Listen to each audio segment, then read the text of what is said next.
بہلول دانے نے حضرت جنید بغدادی سے پوچھا، شیخ صاحب کھانے کے آداب جانتے ہیں؟ کہنے لگے، بسم اللہ کہنا، اپنے سامنے سے کھانا، لقمہ چھوٹا لینا، سیدھے ہاتھ سے کھانا، خوب چبا کر کھانا، دوسرے کے لقمے پر نظر نہ کرنا، اللہ کا ذکر کرنا، الحمدللہ کہنا، اول و آخر ہاتھ دھونا۔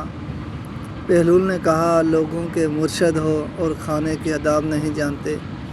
اپنے دامن کو جھاڑا اور وہاں سے اٹھ کر آگے چل دیے۔ شیخ صاحب بھی پیچھے چل دیے۔ مریدوں نے اصرار کیا، سرکار وہ دیوانہ ہے، لیکن شیخ صاحب پھر وہاں پہنچے، پھر سلام کیا۔ بہلول نے سلام کا جواب دیا اور پھر پوچھا، کون ہو؟ کہا، جنید بغدادی، جو کھانے کے آداب نہیں جانتا۔ بہلول نے پوچھا، اچھا بولنے کے آداب تو جانتے ہوگے؟ جی الحمدللہ، متکلم مخاطب کے مطابق بولے، بے موقع، بے محل اور بے حساب نہ بولے، ظاہر و باطن کا خیال رکھے۔ بہلول نے کہا، کھانا تو کھانا، آپ بولنے کے آداب بھی نہیں جانتے۔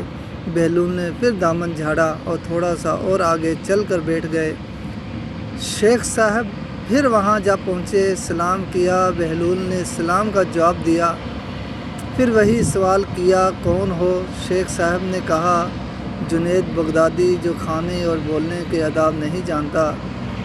بہلول نے، اچھا سونے کے آداب ہی بتا دو۔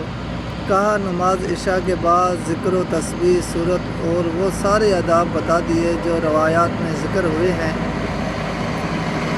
بہلول نے کہا، آپ یہ بھی نہیں جانتے؟ اٹھ کر آگے چلنا ہی چاہتے تھے کہ شیخ صاحب کا دامن پکڑ لیا اور کہا، جب میں نہیں جانتا تو بتانا آپ پر واجب ہے۔ بہلول نے کہا، جو آداب آپ بتا رہے ہیں وہ فرع ہے اور اصل کچھ اور ہے۔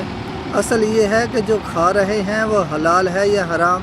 لقمہ حرام کو جتنا بھی آداب سے کھاؤ گے وہ دل میں تاریکی ہی لائے گا، نور ہدایت نہیں۔ شیخ صاحب نے کہا، جزاک اللہ۔